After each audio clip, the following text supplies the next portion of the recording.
அங்கு எல்லா பெண்களும் என்ன சொல்லுகிறார் என்று சொன்னால், அந்த ஏரி மிக மோசமான ஏரியாக இருக்கிறது.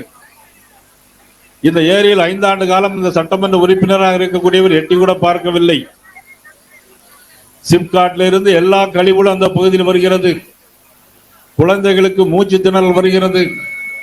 சட்டமன்ற உறுப்பினர் எட்டி பார்க்கவில்லை. ஆளுங்கட்சி அதிகாரிகள் எட்டி பார்க்கவில்லை. மாவட்ட தலைவர்கள் இங்கு எட்டி பார்க்கவில்லை. யாருமே இல்லாத சொல்லி இந்த கும்மிடிப்பூண்டியின் தொகுதி நம்பர் 1 தொகுதி என்று சொல்கிறார்கள். நம்பர் 1 நம்பர் 1 இல்ல, முதல் தொகுதியாக தமிழகத்தில் இருக்கிறது. மிக மோசமான கடைசி தொகுதியாகவும் இந்த கும்மிடிப்பூண்டி இருக்கிறது என்பதை நாங்கள் வருகின்ற வழியிலே பார்த்தோம். சாலைகள் குண்டும் குழியுமாக இருக்கிறது. இங்கே காக்கநல்லூரில் பல தொழில்துறை ஸ்டேட்டுகள் ஏதும் இல்லை.